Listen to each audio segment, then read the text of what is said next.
Assalamualaikum warahmatullahi wabarakatuh. Halo teman-teman. Perkenalkan, nama saya Pipin Lori Agustin, kelas 1A, Prodi D3 Keperawatan Poltekkes Kemenkes Bengkulu. Baiklah, di video kali ini saya akan menjelaskan tentang sistem reproduksi wanita, yaitu siklus menstruasi dan masa kehamilan. Di sini siklus menstruasi itu merupakan perubahan dalam tubuh wanita, khususnya pada bagian organ reproduksi. Menstruasi terjadi ketika lapisan dinding rahim atau endometrium yang menebal luruh karena tidak adanya perubahan sel telur. Baiklah, siklus menstruasi. Di sini siklus menstruasi terdiri dari dua siklus. Yang pertama siklus ovarium dan siklus uterus. Di sini siklus ovarium terbagi menjadi dua fase. Yang pertama fase folikular, yang dimana hari ke-1 sampai hari ke-14, dan fase luteal, di mana hari ke-14 sampai hari ke-28, dan siklus uterus. Siklus uterus ini terbagi menjadi tiga fase. Yang pertama fase menstruasi, yang dimana penurunan kadar estrogen dan progesteron. Dan yang kedua fase poliestrasi, yang dimana proses penebalan kembali dinding bagian dalam rahim atau endometrium.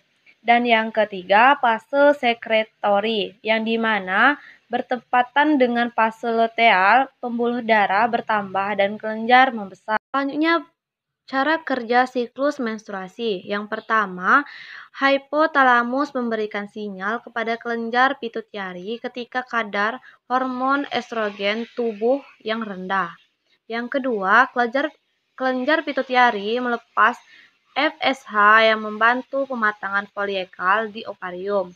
Dan yang ketiga, ketika kadar hormon estrogen cukup, kelenjar pituitari mengekskresikan LH untuk membuka folikel yang matang.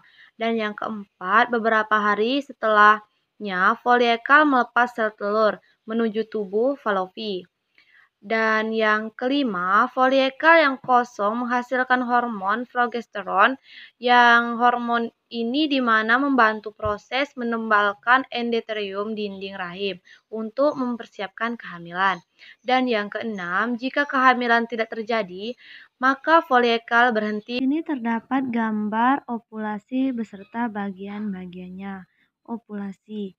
Dari 25% wanita tidak mengetahui siklus menstruasi normal berlangsung selama 21 hari sampai 35 hari. Ovulasi merupakan proses lepasnya sel telur dari ovarium menuju tubuh falopi. Hari ke-14 pada siklus menstruasi terdapat 28 hari.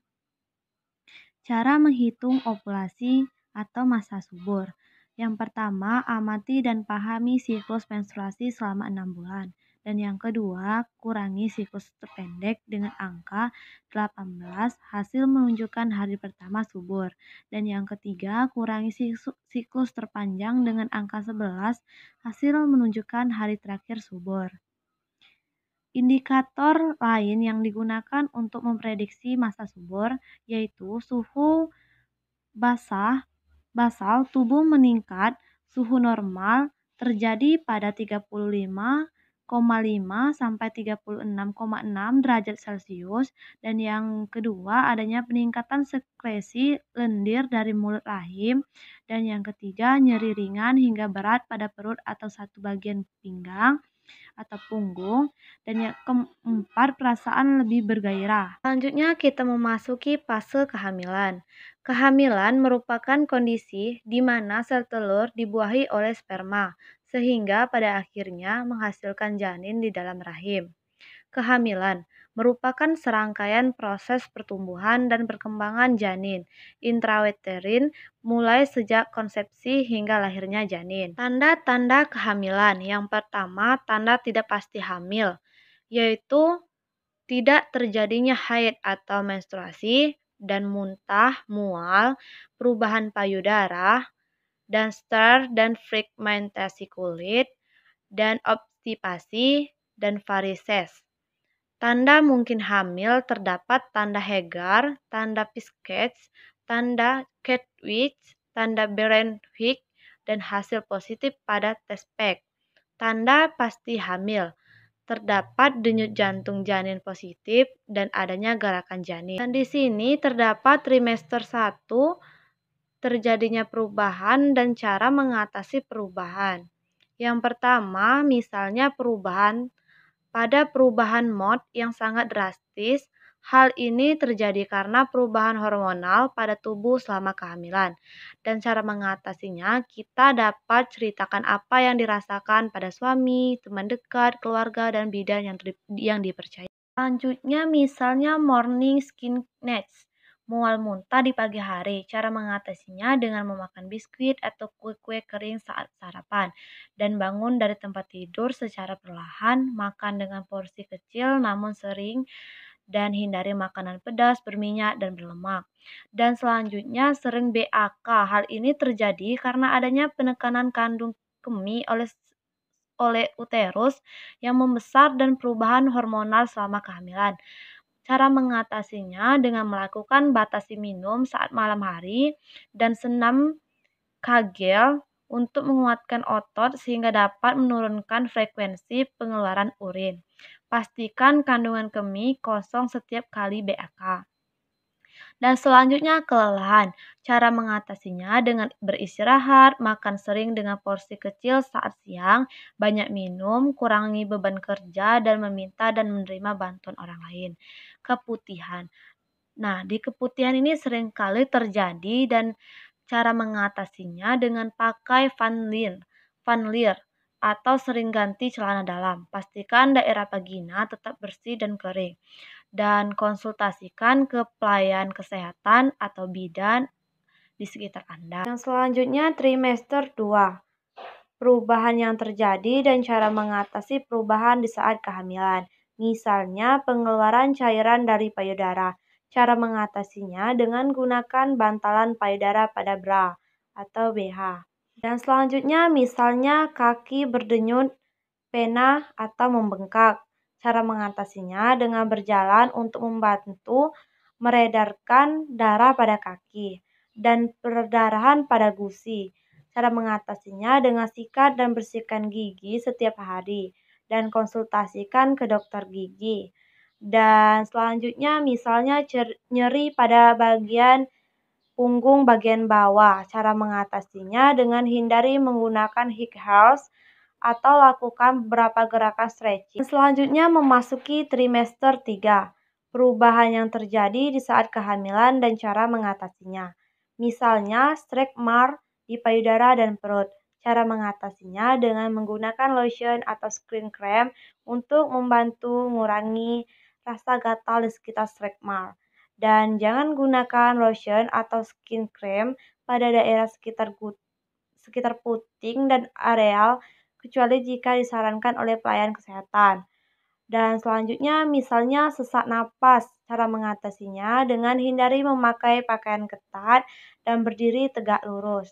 Dan selanjutnya misalnya kram dan nyeri di bagian kaki.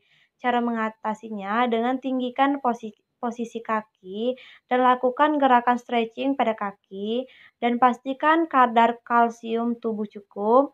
Konsumsi makanan yang mengandung kalsium tinggi seperti keju, yogurt, dan tahu. Dan selanjutnya misalnya perasaan panas di sekitar dada dan tenggorokan. Cara mengatasinya dengan mengkonsumsi makanan yang tidak pedas atau berminyak dan makanan dalam porsi sedikit namun sering, dan istirahat dan tidur dengan disangga beberapa bantal dan perbanyak meminum air putih. Dan di sini kita memasuki tanda bahaya di saat kehamilan. Di sini terdapat gambar ibu-ibu sedang muntah terus-menerus dan tidak ada nafsu makan dan mengalami demam tinggi, bengkak pada kaki, tangan, dan wajah, atau sakit kepala disertai kejang, dan janin dirasakan kurang bergerak dari sebelumnya, dan terdapat perdarahan pada hamil muda dan hamil tua, dan mengeluarnya air ketuban sebelum waktunya. Dan juga terdapat masalah lain pada masa kehamilan. Di sini dapat kita lihat ada gambar yang dimana ditunjukkan ibu-ibu yang sedang hamil mengalami masalah kehamilan. Yang pertama misalnya demam, menggigil, dan berkeringat, terdapat rasa sakit pada saat BAK atau adanya keputihan dan gatal di area kemaluan, dan batuk lama lebih dari 2 minggu, jantung berdebar-debar atau nyeri dada, mengalami diare berulang-ulang, atau sulit tidur dan cemas berlebihan. Dan selanjutnya kita memasuki pemeriksaan kehamilan. Pemeriksaan kehamilan ini sangat penting bagi wanita yang sedang mengandung. Pemeriksaan kehamilan ini dapat diperiksa misalnya memeriksa tinggi dan berat badan, pengukuran tekanan darah, pengukuran lingkar lengan atas atau lila, pengukuran tinggi, fundus dan uterus, penentuan letak janin dan detak jantung janin, mengimunisasi tetanus atau TT, mengonsumsi tablet tambah darah, dan selanjutnya kita mengecek tes laboratorium. Dan terima kasih. Baiklah, itulah penyampaian materi dari saya tentang mengenai reproduksi pada wanita, mengenai siklus menstruasi dan masa kehamilan. Terima kasih.